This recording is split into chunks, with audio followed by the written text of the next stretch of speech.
Good evening, everyone. We are back concluding today our retrospective on all of the Don Bluth films with even still to this day his final feature film, which is Titan A.E, which came out in the good old millennium 2000. I was 7 years old, which is really depressing to think about. But here we go. Yeah, it's been a much shorter retrospective than our Disney one. I think when we got to the end of the Disney one, which was like, what, 64 videos we did on that one?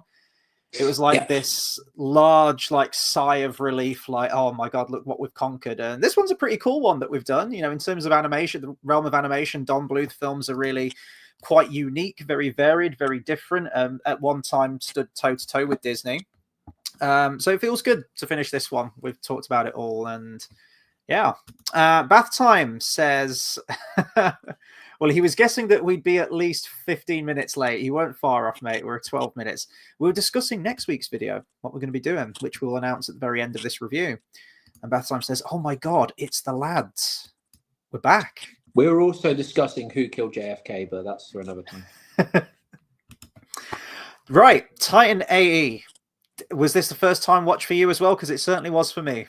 Yep. First and last. Oh, it wasn't that bad, was it? Come on. Well, it's not like the worst thing ever, but you know, it's like when you have a tooth extracted, they make it numb. It's not the worst thing in the world, but you're not going to go for it again by choice, are you? Suppose that's fair. That's fair. Do you remember anything sort of about this film, like trailers or posters? No. Nothing at all? No. I remember the trailer because I watched it today. Okay. I went to watch the trailer because I was like, I wonder what the trailer's like. Other than that, no, not when it came out. I don't remember any trailers. I don't remember anything. I didn't even know the movie was a thing until we started doing this. And I went, oh, cool. And I thought it was some bad Transformers B movie kind of thing. And it's nothing like Transformers, but it was that kind of vibe that I got from it. Mm-hmm. This was one that I think really got screwed over by the studio. We've kind of mentioned this before with a lot of other Don Bluth films. There's always some kind of studio trouble. It's either the studio going through bankruptcy or moving to a different country or creative differences, creative control, anything in between. And yeah, this was just another one where it was an uphill battle with the studio. So we talked about how with Pebble and the Penguin, there was, again, creative differences with Warner Brothers with that. And Don Bluth and Gary Goldman left midway through production and they wanted their name struck off that film. And when they went away from that film, because the film had become compromised in their eyes, they went to 20th Century Fox to set up the brand new animation studio there, which was Fox Animation Studios. Their first film that they created under 20th Century Fox was Anastasia, which was huge, like really, really successful. And it's just so weird to me that 20th Century Fox never capitalized on that success of Anastasia. You'd think, wow, right out of the gate, our first animated film at this company, and it's a success. You know, it's made shit tons of money. You know, we're in the money here. They'd follow that up then with a direct-to-video prequel film with Bartok the Magnificent, which, you know, it's not theatrical, as I just said, it's direct-to-video. And then you do Titan A.E. and that's it. Then they close up shop. That was it for Fox Animation Studios. It's just really, really crazy to me. Why wouldn't they have more films? Yeah. Well, sorry? Maybe they just really wanted to blow up the planet. Like what? Like the Dredge in this movie? Yeah, maybe that's why they did it. They just went, let's blow up the planet and then let's just end. It's just I don't know. It's just so bizarre. So there was a lot going on with the studio in this one. Originally, this film was meant to be live action. Apparently, it was going to be a live action sci-fi film called Planet Ice.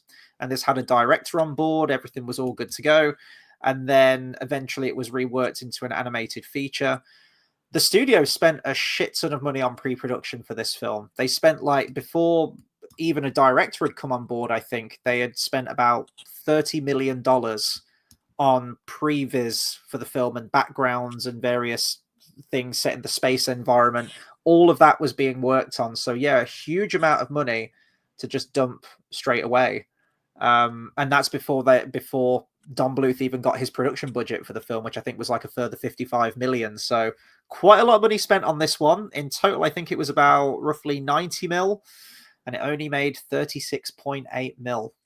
So a huge box office Bit of failure, shit. this one. Bit of a shit time. I think someone who was on the production team for this, I forget exactly which role he was on the production team for on this, but he theorized that he think it lost the company about 100 mil when all was said and done, which is not great. And I don't think the fault of that falls on Don Bluth at all. I think this is very much a studio thing. They sort of put the kibosh on any and every bit of marketing for this film. It wasn't really pushed. The chairman of Fox Animation Studios was let go, and the whole animation division was completely dissolved. I think about 300 animators were let go as well during this. So it's unfortunate because apparently this has gone on to like get a bit of a cult following as of recent years, and I can understand why. If I'm going to equate this to another film, the other film that I'm going to compare it to, I think I do actually prefer to this one, but Atlantis from Disney. Yeah, look-wise as well. I did think that is one that I had a comparison with look, style, everything. It was quite gave off some of those vibes. Nowhere near as good, but gave off some of those vibes. And very similar time frame as well. I mean, Atlantis came out a year after this movie.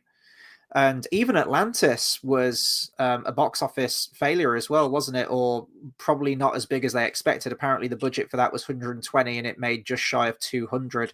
You got to think of marketing with that, though, too. So I think it was just also in that time where, if we think of 2000, Shrek came out. Did Shrek come out 2000? Or was that like 2001? Okay. So I think it was the environment, the animation environment was about to change to fully computer animated films, and there is a lot of computer generated imagery in this film. We talk about those films around this time frame, sort of the late 90s into the early 2000s, Atlantis included, where we are seeing that integration of a lot more computer generated stuff with the 2D stuff in there. Treasure Planet falls into that category as well. I'd throw that in there too, and I was kind of getting vibes of that a little bit as well. I think it was a really unique time for animation, and I think it's a shame that the landscape changed so much within just those few short years, because I think this could have paved the way for like a whole new era of traditional animated films with this CGI integration. I know you've talked about before you're not massively keen on it, right? The blend. Yeah, it looks weird. It's really odd. I didn't understand I mean, I'm fine with there being a blend. It just didn't work. Mm-hmm. It was 1 minute it was this, and the next minute it was this. It felt like it was all over the place. It took me a little bit to acclimatize to it in this film, and I don't usually have that problem with a lot of other films like Atlantis. I can always point out where, oh, that's definitely digital and that's hand drawn, that's traditional and whatnot. But I don't know. I kind of applaud them for this one, even though it is that early 2000s CGI animation. It was reminded, some aspects of it reminded me of. Do you remember that show, The Butt Ugly Martians? Yes. Or like Beast Wars, that kind of stuff in some parts, some of the environments. It looks quite B-movie, kind of like a bit like eh. Because what happened with Butt Ugly Martians? Nothing. It never stood the test of time. It's like that. It felt like something that was like, do you know what I mean? And a lot of that was that I'm just going to try and find the actual companies here. I think when it was getting down to the wire, and so during production, here we go. Fox Animation Studios suffered a number of cutbacks, which ultimately led to its closure in 2000. 300 animation staff were let go. And because of that, to finish the film, they had to outsource it to a lot of different independent companies. So, for example, you have one company called Reality Check Studios that did the, let's see, what did they do? They were working on some scene. You had another company that did that Wake Angel scene, those kind of ghostly stingray things that follow the ship. That was another company that did that. And then it says a scene called the Genesis scene. Now, I can't remember which scene that was in the film. I'm not sure if it's the very end where they, spoiler alert, find a new planet to call Earth and start to, make their home on it.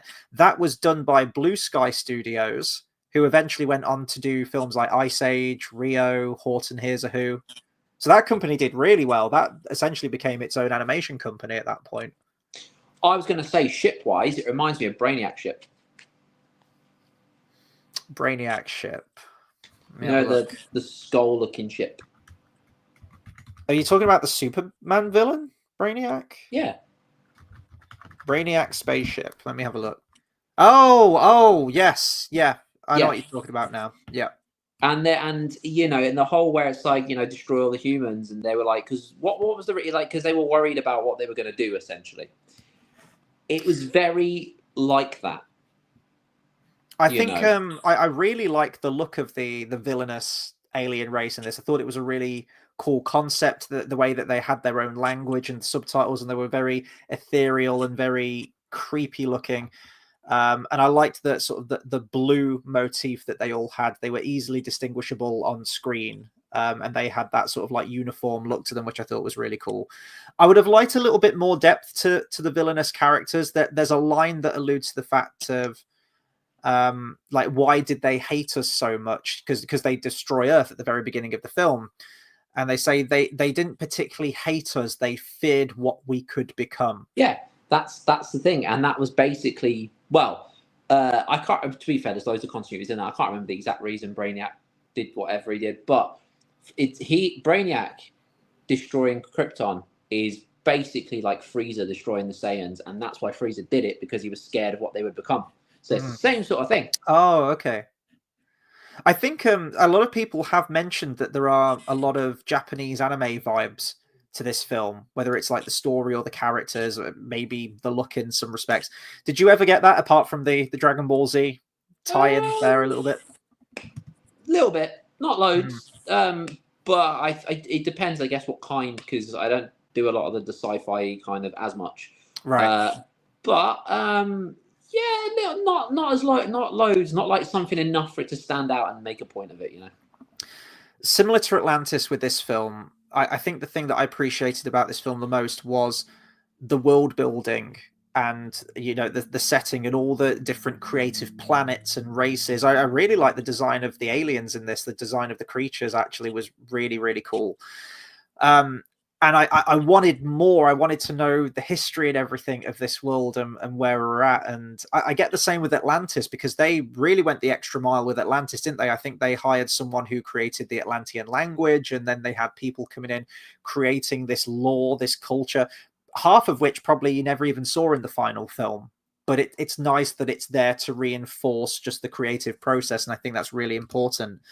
And after I finished this film, I checked, and apparently around about this time, there were a few novels that were released, or comics, released around the same time, that served as prequels, which enhanced some stuff. And hearing what those comics cover sounds like it's really good, crucial material that would have been really cool. For example, the first one is called Titan A.E. Kale's Story, and it shows Kale growing up for 10 years, and he has to move to different planets because the dredge keep attacking where he settles. And it shows why he became resentful of his father's disappearance, and how he became to, you know, despise his father for that. Because that did strike me as weird in the film. You have that moment when he's a little kid, and his dad's got to take the Titan ship away because the planet's about to be destroyed. He gives his son the family ring and says, you know, look after this for me. I am coming back, I promise. And then eventually he dies in the conflict. But then when he gets back to the ship where he talks about his father, Kale really hates his father. And I thought, that okay, his father never came back, but I'm pretty sure someone would have told him that his father died in action. You can't hold that against him. You know, you can't blame him for that. He was a hero. So I think that that's actually kind of crucial information there of that gap in the story as to how Kale changed his perception on his father. And there's a few others. There's Akima's story and Sam's story, and I was like, yeah, I can see something like this, an idea that is Titan A spawning different comics and tie-in novels and everything like that. And I guess a lot of that is because I was getting pretty big Star Wars vibes from this a lot of Oh times yeah. throughout there. I mean, to be fair, speaking of Dragon Ball, there's also a Dragon Ball character called Kale. So Oh, is that? that is a Oh, okay. thing. Which was created many years later, but still. Yeah, yeah. I mean, some of the Star Wars comparisons, what can we say? You've got your ship's crew of, you know, like various different alien creatures and humans and whatnot. You have your sort of swashbuckling cowboy type character who's your main lead. You have your female lead too, who's kind of like Princess Leia, quite sassy and can handle herself. The movie opens with like an empire of evil aliens destroying a planet. I was noticing a lot of there's stuff like the Cantina Bar and stuff that even kind of looks like Coruscant a little bit. There's go to the sort of like this dive bar and this really like criminal underworld like kind of area of the planet. Diner. Yeah, a little bit. So I was noticing. Oh yeah, there is a diner, isn't there, at the beginning? You're right, absolutely. So I was noticing a lot of things like that, and I don't know how much of that is the fact of just what a big impact Star Wars had, or that is just generally what the sci-fi fantasy genre is, and it's, you know, it'd be like if someone says, right, I'm going to write a fantasy novel. It's very difficult not to include stuff like elves and dwarves and wizards and things that Tolkien's famous for. Yeah, it's that whole like what people know, it's familiar to them, isn't it? It's that familiarity of that kind of world. It's part of the identity of the genre itself, isn't it? And I think if you go out of your way to avoid those aspects, then it ceases to be what you're trying to chase after and what you're trying to create in the first place. So I actually really liked the crew in this. Now, I think you're dealing with a movie that's about 90 minutes. And I think something like this, I can kind of see how this could have blossomed into a live action film originally. Planet Ice is a little bit of a dumb title for a film. I'll give them that. But that's an ice skating rink name, isn't it? Is it what? Sorry? That's the name of an ice skating rink, isn't it? I bet it is somewhere. It probably is, yeah. But I will say that the pace of the movie moves quite quickly from scene to scene, and I feel like I would have liked a few more slower moments just to really develop these characters. And there are moments like that in the film, especially with the two leads. You have Kale and you have Akima's character, and those two share some nice scenes together. The romance did feel quite quick between them two at a number of points, but it's dealing with quite a lot of lofty concepts and also trying to build this world and also trying to tell a story as well. Romances and that sort of stuff, it's just included, isn't it? Because the audience having something to root for and a whole like they're included a lot more than you realize in a lot of places as well. Like if you look at everything, there's always a romance, which sometimes is like, I mean, like I say, you don't need it, and like you say, it's quite fast, but it's just that gives someone, people something to root for, and there's always going to be a few fans that are like, oh, that's a nice happy ending, you know what I mean? Mm-hmm. That sort of thing. It pulls on those sort of heartstrings, I guess, doesn't it? Well, I mean, when this script was passed over, Don Bluth, if we look at all of his other films, he hasn't really done sci-fi before this point. He did Space, is it called Space Age? It was, like Dragon's Lair, those games that he did in the 80s. There was a space one that he did, which I guess is probably his only other experience doing sci-fi, but that was a very, very different medium. And apparently, we talked about the sort of like the violence in this film, and that it is a little bit more harder edged, and it has got a little bit more bite to it than a lot of the, more palatable Disney films, perhaps. And there's a quote here from Bluth that mentions, quote, when we came to Fox, one of the things that we all talked about was that we shouldn't try to be a Disney wannabe. We wanted to make a picture that's edgier, still reaches the family, and goes a little further, and even brings in the teenagers, end quote. I think he did that with this. Unfortunately, I don't think he brought in as many families as he should have done with this, because not many people went to see it. I think he definitely did find that balance with Anastasia and Money Talks. It was the most successful film out of all of the ones he's done. I still do see that as a little bit of a Disney wannabe, though. He mentions that we didn't want to be like another Disney clone. And I feel like if we look at some of his other films, Anastasia included, Thumbelina as well, which is probably the biggest offender of that, is trying so hard to be a Disney wannabe. But I can see that other side to it as well. Anastasia, just the concept of Anastasia, the historical setting of it, is quite brutal and is a lot edgier and is a lot darker inherently than any other setting really in any other Disney film, which is funny when you think about the actual storybook stories that a lot of those Disney films are based on. You've read a whole bunch of them as well, and you know how dark and grisly they can get, right? Great. They should just adapt the originals fully. It'd be great. Just bump up. Well, maybe when we get all the horror remakes over the next few years, when they all enter public domain. Yeah, I would like to see a proper Snow White where she dances in like coal shoes and just dies. Yeah, I'd like to see that happen to Rachel Ziegler as well. Just atone for her sins. We still haven't seen that film. We still haven't seen it. It will happen because it's like I'm still so intrigued at how bad it is. Yeah, yeah, we're gonna have to make a date for that, aren't we? When it comes out on Disney Plus. Is it already out on Disney Plus? I actually don't even know. No, it's not. I had a look the other day. Oh, is it? No, it's not yet. It will be. We were trying to find a copy of it, and no one even had a copy of it. It was just like no one wanted to even waste their time trying to get this movie out there. Yeah. Bath Time says, do you think it was at all influenced by the world supported by four turtles or whatever they used to think? Huh? Do you think it was at all influenced by the world supported by... Are we talking about the But Ugly Martians here, or... I thought you was talking about Teenage Mutant Ninja Turtles. Yeah, but is he saying that they were influenced by the Turtles, the But Ugly Martians? I mean, I can't remember much about Ugly Martians. I just remember there being a purple one. Oh.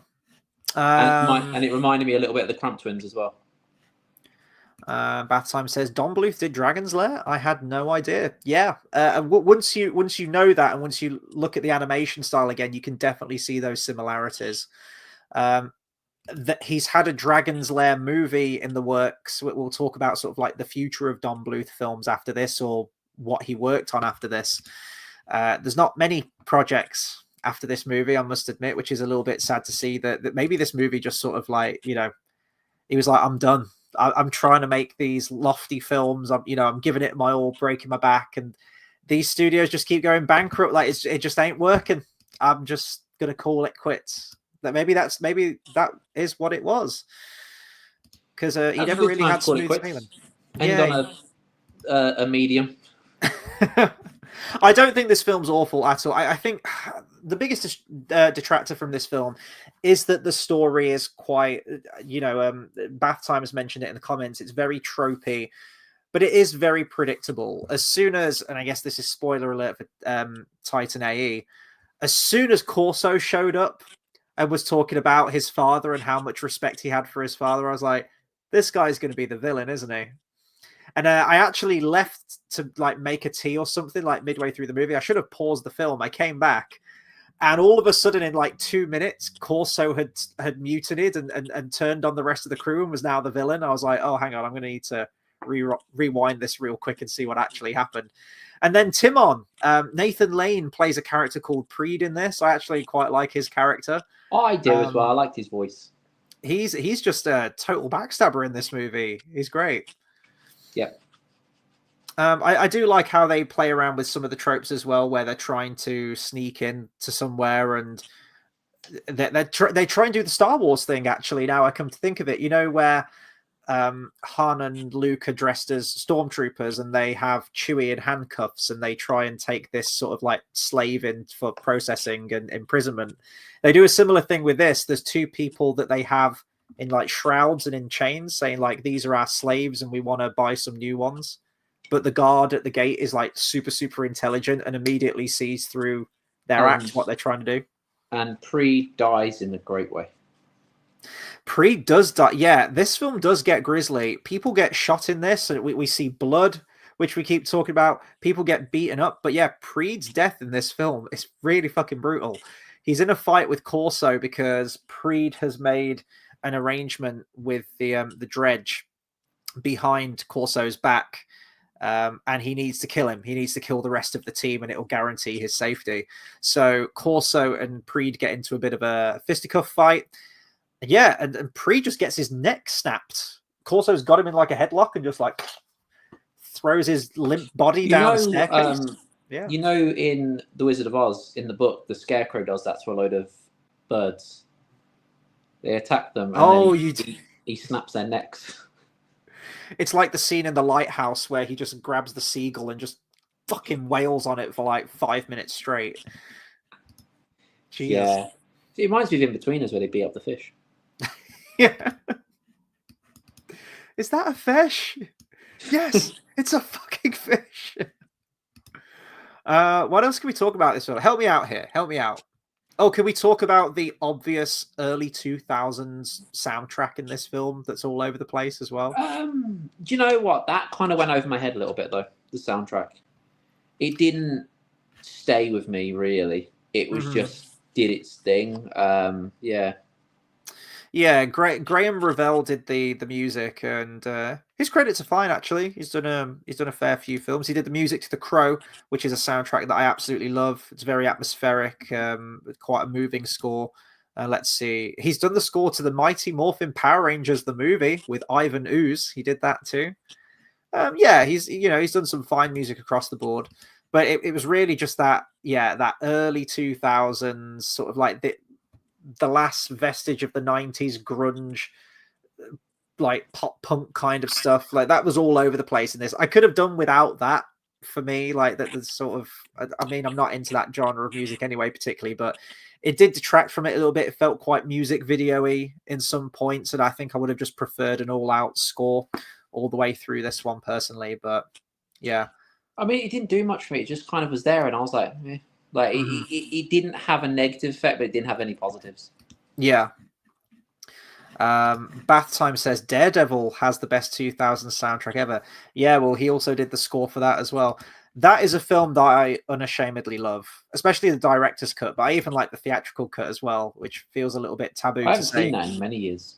Many years. What have you got in that? You've got Evanescence. You've got like the two main Evanescence songs in that film. The only two Evanescence songs that anyone knows. Go on. What are they? What, Bring Me to Life and My Immortal? Yes, there we go. I can't actually remember what the music that was in it, but yes, those are the two. If you ever had them on iPod or like MP3, you bet your ass you only had those two Evanescence songs. Yeah, and they're great songs. They're really good. Bathsime says, imagine how much better Alien would have been when they came out of cryosleep and they played Wake Me Up by Evanescence. Absolute cinema. Oh, I totally agree. Yeah, that would have that would have been great. There is a little bit of, it feels quite CW show a little bit in that early in that Daredevil film where it's like, right, we've got a funeral scene. Electro Nachios's dad has just been killed. Right, sad, crying, sad mood. Let's play My Immortal over it. And it's yeah, it's music video as I mentioned. Yeah. One movie I like that's old, which reminds you for some reasons coming to my head now is Hellboy. Hellboy was good. I haven't seen that film for a long time. I have it on DVD somewhere. It did somewhere not do very well, and the first time I saw it, I was like, but it's actually all right, you know. I remember hating the sequel. Was it The Golden Army or something it was called? The Golden Army. And then 3 was just shit canned, wasn't it? I like the creature design. I think there's like elves or something in that second one, isn't there? Is there like dark elves or something they have to fight? And Guillermo del Toro was originally set to direct The Hobbit, and I imagine that's probably what he would have made his elves like in that like. I just like the beginning where they find the little devil and they give him a bar of chocolate, and he just like becomes their best friend. I thought it was great. Doesn't it end on like a really awkward cliffhanger? I've seen this movie once back in 2008 when it came out.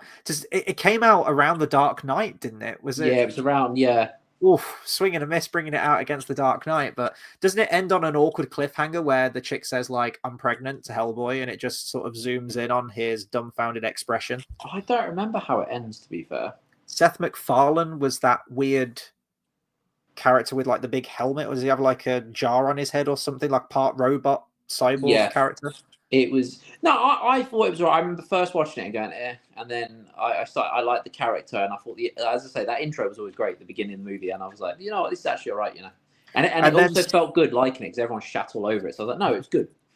And then since then they've tried to reboot it twice, haven't they? There was the David Harbour one. And then wasn't the one more recently as well after that one? There's been a lot. I've kind of lost track. It hasn't worked either way, so I think I liked it when you could play as him in Injustice 2 and fight against the Ninja Turtles. Oh, I don't know. He was. I know the Ninja Turtles were in there. I couldn't remember Hellboy being in there. That was fun. Yeah, Titan A.E. Shit, I don't know. The cast is really good in this actually. So like the actual voice cast, Matt Damon. You got Matt Damon, Bill Pullman, who is just fucking great. You've got John Leguizamo, Nathan Lane, Drew Barrymore, Janine Garofalo, Ron Perlman. There you go. There's a tie-in. Ron Perlman, Hellboy. Really, really good cast in this across the board. And I don't know what it is because I don't think the character writing in this is awful. But is there a Teen Wolf reference anywhere? When did it come out? What was the month? Oh, it was June. No, because Teen Wolf was like August. We keep saying it was August or something. We'll get a movie soon. We'll get a movie that's exactly the same. Well, without giving away what our next retrospective is, it's a pretty hefty retrospective, one that's going to occupy pretty much half a year. I'm wondering if you're going to do a similar thing that you did with the Disney one with the Van Halen reference. Are you going to pick a new reference for this new retrospective that we're going to do? Yeah, it's going to be something obscure. Yeah, something really obscure. but you need to stick to it this time. Oh, yeah, I know. The Don Bluth one was out of the blue. I had Teen Wolf. Yeah. But yeah, I'll find something really obscure that is like, how do you relate the two? And I will do it every time. Did you have I think you've already mentioned actually, did you have a favorite character out of the core cast in this one? I like Preed because I like characters that die. Or I do. If I like a character and they die, it's great. I thought Janine Garofalo's character, like they call her like a kangaroo-like alien here. The one with like the massive like back legs. It looks like a really awkward character design, but she's actually quite badass in the film. I liked her character. Yeah. Oh, another Atlantis reference. The character of Goon, who's John Leguizamo's character, like the little nerdy scientist one, he really reminded me of Mole from Atlantis. You know, like he's got like the goggles and he's like muttering to himself and he's like quite twitchy. A little bit of that character model, maybe the comic relief character. I don't know. I did enjoy this film. It held my attention, I will say that, but I think it was just really. I love the conceptual design of the film. I love the world. I love the look of the ships and the armor and the various different alien races and whatnot. And I think the stuff that they do with the characters is good. I think it just needed more of it. It just needed a little bit more time to flesh out. And maybe you could have got that in a 2-hour live action movie, but we've got a 90-minute movie here. And I think it is effective with its time. I don't think this is as quite engaging for me as Atlantis or certainly Treasure Planet is if we're going to compare it to those early 2000s Disney films. But there is a lot to like in this one. I don't think this is Don Bluth's worst film, but by a country mile. I think there is a lot of good stuff there. I think it's just fairly unremarkable, which is a little bit of a shame against it. I think the thing. It kind of does what it does, but it kind of doesn't leave you going, oh, that's really cool. It's kind of like, okay, that was a little story. Mm-hmm. You know what I mean? It just feels like a story that I've seen a million times and it hasn't really been told in a different way. You know how you just watch Avatar and for some reason everyone loses their shit over it, but you watch it and go, I've seen this in Last Samurai, Pocahontas, Dances with Wolves, Fern Gully. Like you're doing nothing new with this concept at all. It looks very pretty, but I could tell you how this film was going to go. Yeah, it is. Avatar shit. I prefer this film to Avatar. I will say that. You could probably watch Avatar. You could probably watch this twice and a bit before you finish Avatar. I didn't fall asleep during this, and during Avatar I did. So there you go. I don't know. I could see myself going back to this one again. I think it's one that actually could benefit from multiple viewings just to take in more aspects of the world and whatnot. The CGI animation is quite hit and miss. There's some times where the digital animation and the textures do look really good, and then other times where it is very much that early 2000s animation and there's not much texturing on it, there's not much detail on it. And I think sometimes it does clash with the traditional. I have seen films that have done that balance better. 2 films I've already mentioned, Atlantis. I think there were some DreamWorks films that did it as well. It feels all over the place. It doesn't feel like they're supposed to blend. It's not the worst animation in the world. It's just when it does one thing, it does another. It's kind of a bit like this just looks different. Yeah, I think that's probably just down to the fact that, you know, this was just passed around so many different studios to try and cobble it all together and get it finished. I have to imagine that's the case. I think considering that Don Bluth had never done sci-fi properly before, and Gary Goldman, I think they did an excellent job in throwing themselves into this world.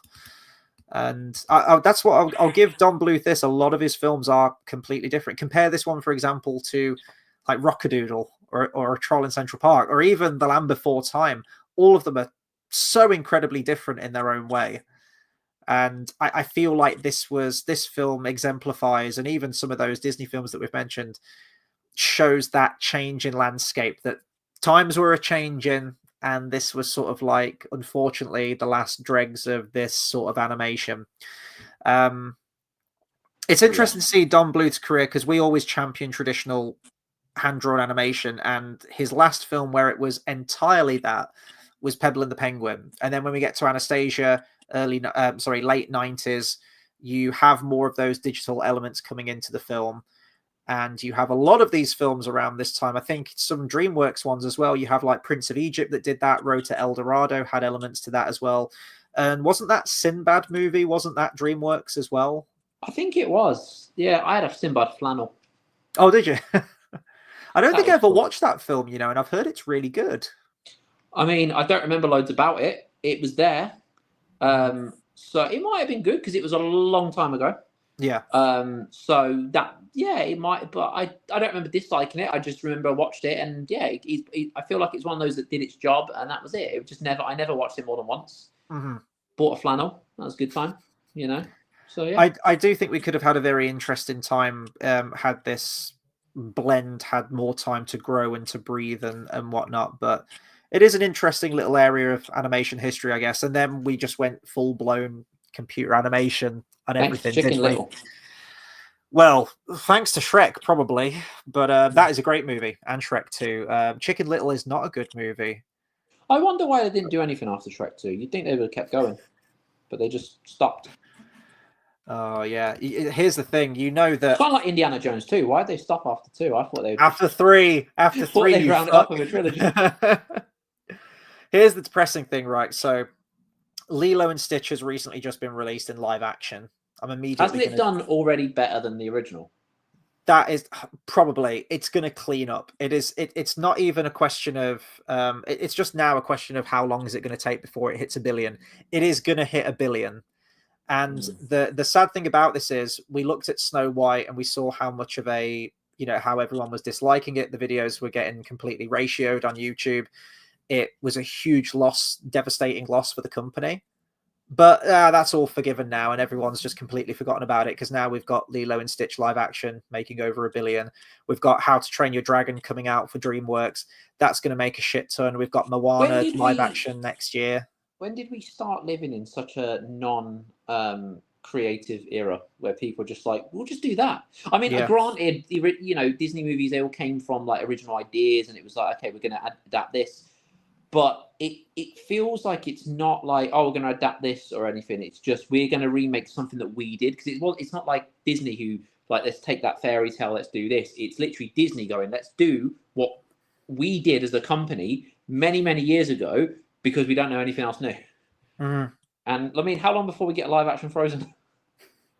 It's only a matter of time, honestly. Like the fact that we're getting Moana live action next year, and we've just had Moana 2 is fucking insane to me. How to Train Your Dragon, apparently they've already greenlit the live action sequel.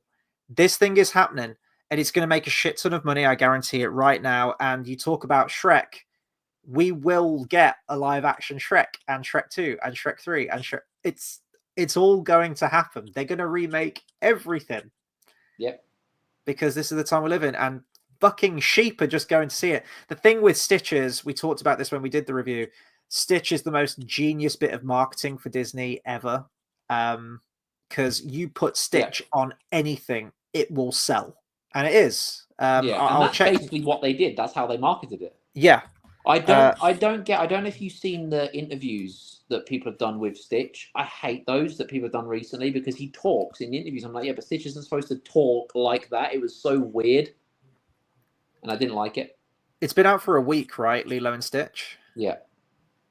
It's already like coming up to 350 mil after 1 week. That's what I mean. It's It's going to clean up. So we're going to live in a very uncreative time. For any shred of hope that I had that audiences were waking up after the massive backfire that was Snow White, people are just going to blissfully move on with their lives and forget it even happened, and just look forward to Moana live action. And the thing that annoys me the most with stuff like this is this Lilo and Stitch one, is that, oh, we love Lilo and Stitch, so we're going to go and see the new one. I'm like, you literally have Lilo and Stitch at home. You've had Lilo and Stitch at home since 2002. If you watch Lilo and Stitch, what are we doing? It's like you said, with Stitch being the best bit of marketing Disney's ever done. Because mean, I'm not going to now, but I was like, you know what, I'll probably watch a bit of it. I knew it's going to be something I'll probably watch 20 minutes. I just wanted to see what it was like. I wanted to see Stitch. And, I was like, what I end up doing is I watch 20 minutes of it, maybe half an hour, and then I get bored because I'm like, well, I've seen this. That's probably what will happen. But the more little bits I've seen of it, the more I've just gone, no, there's no point. Because like you said, we've already got Lilo and Stitch. And it's one of those of, I mean, I'm not opposed to remakes or remasters or anything like that. It's just when we've already got it and the idea is just literally let's do it again, but let's make it worse. It was like, why? It's the fact when the yeah. first bits of marketing came out for this, like the little teaser trailers and whatnot, and they weren't even trying to do something in a similar vein to what they did back in 02 when we had the trailer. You know how we talk about how you had the Beauty and the Beast ballroom dancing scene, and then Stitch would be on the chandelier, or it would be well, they did Lion King, didn't they? Then instead of holding up Simba, it was Stitch. They did really creative things, bringing this brand new Disney character into the realm in fun, different, creative ways. They didn't do that with this film. They pretty much chased after exactly the same scenes, exactly the same marketing. When they first released that trailer where he was stomping through the sandcastles and pretending to be like a kaiju and like destroying the sandcastles, it was pretty much shot for shot from the animated film. I'm like, why? Yeah. You're not even attempting to do anything different with this in any way. And that's why I'd say if you are going to remake something, maybe remake one of the Disney films that was almost there. Like Atlantis could be cool in live action. Black Cauldron could be cool in live action. They ain't ever going to do those films. Yep. Because they didn't sell well. It's not as marketable as Lilo and Stitch or a Lion King or something like that. It's just absolute creative bankruptcy, and it's another fad. In the early 2000s, early to mid 2000s, we had the direct-to-video sequels for Disney until they stopped selling, and then they cancelled those, and we're just in this fad at the moment of live-action remakes. And if they have a string of losses, then they will stop them. But I don't know if we're just living in... They keep going woke, and they don't learn. I don't know if it's just the fact we're living in a nostalgic age or just an age of where we're devoid of creativity and new ideas, but people don't seem to care. People seem to just want more of what they already know and what they've seen and what they probably have at home on fucking streaming or DVD, or if you're as old as me when it came out originally, VHS. Jesus Christ. Oh, anyway, I'm going to get off my soapbox now. It's just a depressing time to be a movie fan and a fan of animation, and these once great companies just. Well, if for our full extent on our Disney coverage, please do and go watch our Disney retrospective, where we do talk about that massive decline by the end of that retrospective.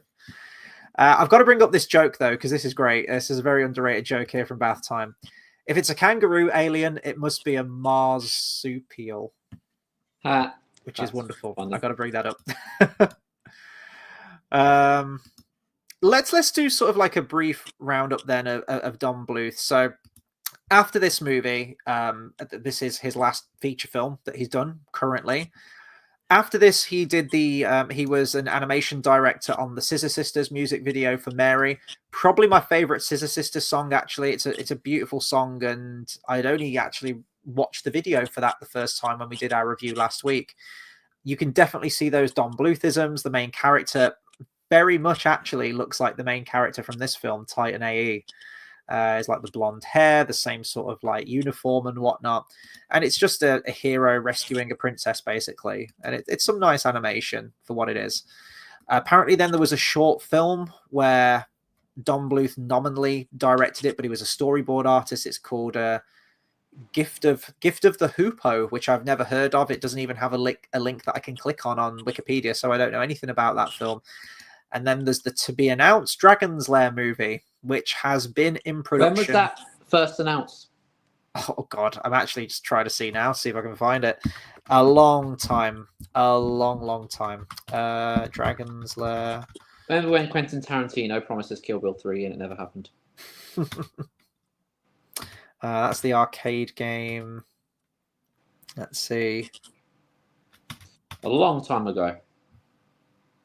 Here we go. As of 2012, Don Bluth and Gary Goldman were seeking funding for a film version of Dragon's Lair.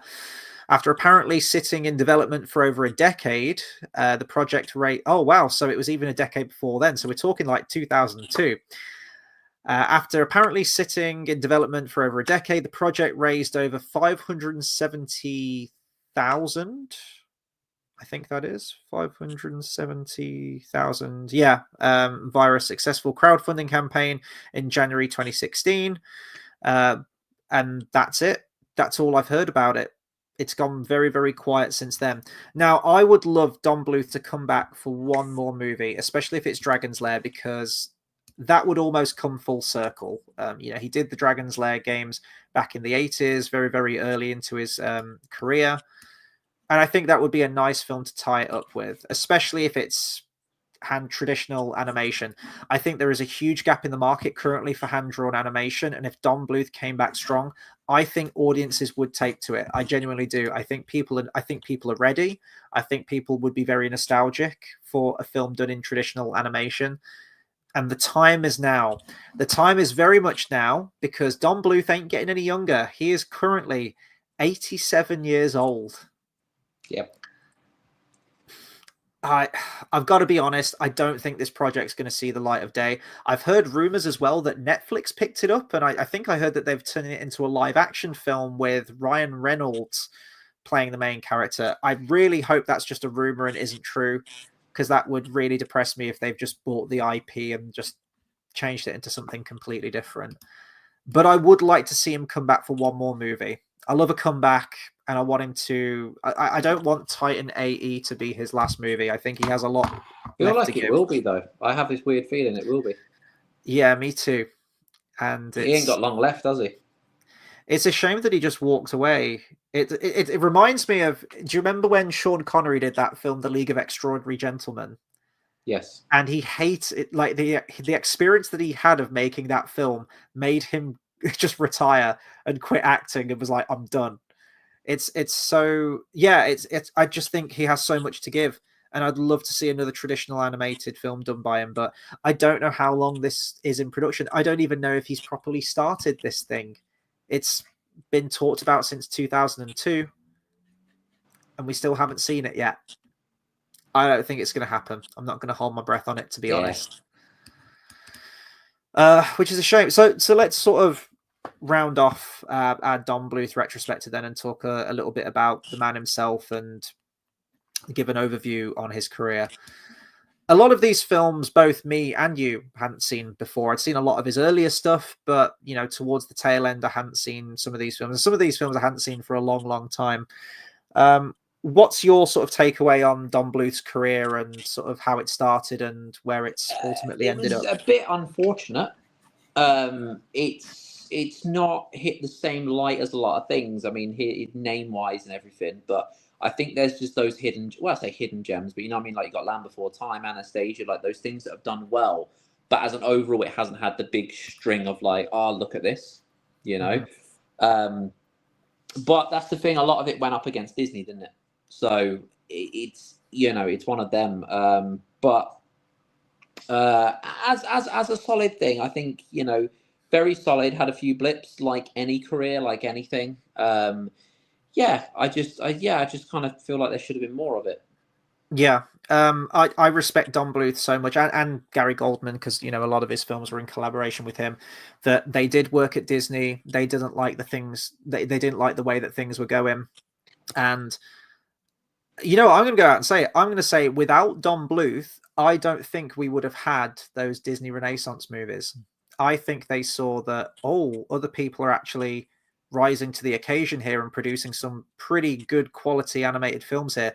Animated films that are rivaling and beating out our own films. We need to do better. So, and then we got the Disney Renaissance, and then unfortunately there was that pendulum swing where then Don Bluth ultimately started chasing after Disney again in some respects. But I appreciate him so much. I appreciate him for having that that tenacity and that will to go, you know what, I am going to create my own animation company. And the way that he created Banjo the Woodpile Cat from his garage with a few animators, and it took them years to produce that, which got him started. His earlier films definitely are his best, I think. The Secret of Nim, An American Tail, Land Before Time, and you probably throw in All Dogs Go to Heaven in there. And definitely, there's a different style, there's a different edge to them, and more maturity to them, which I always took to as a kid, and especially as an adult as well. But I'm just so grateful to him, because a lot of these films I did grow up with and did have a big impact on me. Even some of the other ones, like A Troll in Central Park and The Pebble and the Penguin and Anastasia, I still watched the hell out of them as a kid. And I love how varied and different his films are. Very inconsistent in quality, but I don't necessarily blame him. I think he has a great imagination. The way that he actually animates things is wonderful and so unique, and you can definitely always tell that, oh, that's a Don Bluth animated character. Like, he just has a certain way of doing it. I've talked about the way that he animates humans. I think is just so lifelike. It reminds me they needed him for Rescuers, didn't they? He did work on Rescuers, I think, didn't he? I think. But did he do the humans? I think he did bits. Is it Penny? Penny's the girl in the first Rescuers movie, and the cat as well. Yeah, it's the first one that's got the humans look really odd in a way. Mm-hmm. I just remember them looking a bit strange. I don't know. I think he just the way that he captures humans, especially when you get to Anastasia, it looks almost like they've animated over live action actors, which I know was how Disney used to do it back in the day, but this is just all from him. So it's a shame that it's all ended with Titan A.E. I am going to hold out hope, but I'm not going to hold out too much hope. But if that is his last film, I think he still has a very varied and incredible career behind him, which, was an absolute pleasure to go back to and experience some of these films for the first time. So that will round off our retrospective on the films of Don Bluth. We will be returning next week. Now, we have 2 weeks to fill, and we've been deciding what to do in those 2 weeks. I did time it wrong. I thought we did have a month in between our next retrospective. And if we had a month, then we could have squeezed another little mini retrospective in there. Unfortunately, we've only got the 2 weeks. So what we're going to do for those 2 weeks, we're not going to be idle. We will be back next Monday at the same time, and we're going to be doing a couple of tier lists for you guys. So we're just going to be taking a look back at the retrospectives that we did, which in turn looked back at their respective creators, whether it's Don Bluth or Disney.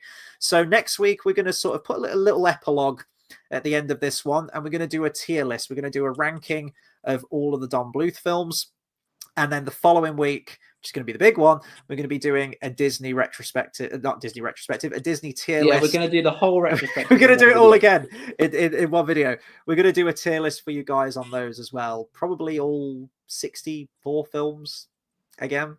It's nice that we've had some time away from the Disney ones, though, however short it's been. I think we finished it in February.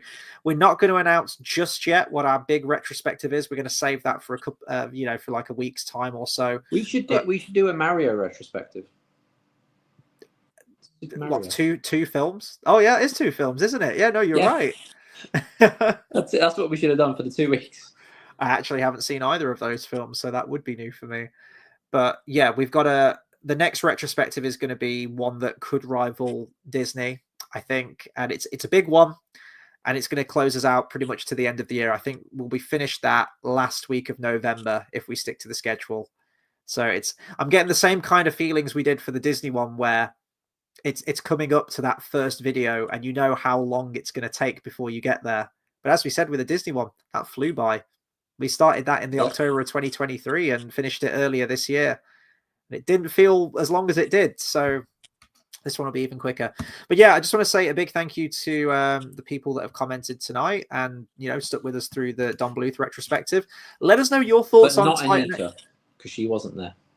No. Went out on the Disney one, on the dinosaur one. Let us know your thoughts on Titan A.E. Do you think it's a worthy entry in the works of Don Bluth? Let us know some of your favorite Don Bluth films as well. And we hope to see you next week on the tier list that we do for it. Do consider subscribing to the channel for more movie reviews, discussions, and live streams.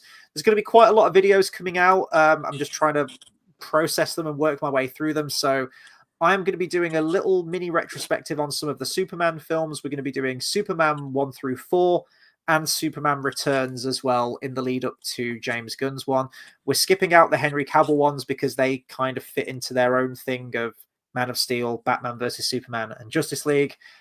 And I really didn't want to add those in as well at this time, but I haven't got the time for it. So we're doing the 5 Superman movies. And oh god, what else am I doing? There's the Karate Kid Legends coming out next week, which I'll do a review for. We've got our videos, and then yeah, lots of stuff. So I'm just trying to fit it all in and do other stuff on the side too. So yeah, big thank you to everyone that's joined us on this retrospective. This has been really fun, and we will be back next week. Take care, everyone.